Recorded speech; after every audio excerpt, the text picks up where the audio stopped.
எப்ப அதிமுக ஆட்சி இருக்கின்ற பொழுது சிந்திக்க வேண்டும். பட்டப்படிப்பு படித்தோட எண்ணிக்கை அதிகரிச்சது.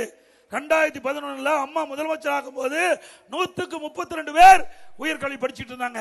கல்வியில புரட்சி மறுமலர்ச்சி, கல்விக்கு அதிக நிதி ஒதுக்கீடு, அதிகமா கல்லூரி திறந்ததன் விளைவு ஏழை எளிய சாதாரண குடும்பத்தில் இருக்கின்ற விவசாய குடும்பத்தில் இருக்கின்ற கூலி தொழிலாளியுடைய குடும்பத்தில் பிறந்த மாணவ மாணவி பட்டப்படிப்பு படிச்சு இன்னைக்கு 152 பேர் படிக்கிறாங்க. கல்லூரி திறந்ததுனால இன்னைக்கு குறைந்த கட்டணம். தனியார் கல்லூரிக்கு போனா 75,000, அரசு கல்லூரியில் 12,000. இப்படி குறைந்த கட்டணம் இல்ல பட்டப்படிப்பு படிக்கக்கூடிய சூழ்நிலை உருவாக்கி தந்தோம். இது 2030 மத்திய அரசு இலக்கு நிர்ணயிச்சது. அதை 2019-20 அந்த இலக்கை அடைய செய்த அரசாங்கம் அதிமுக அரசாங்கம். இதை விட என்ன திறமையான அரசாங்கம் வேணும்? அதான் ஸ்டாலின் சவால் விட்டேன்.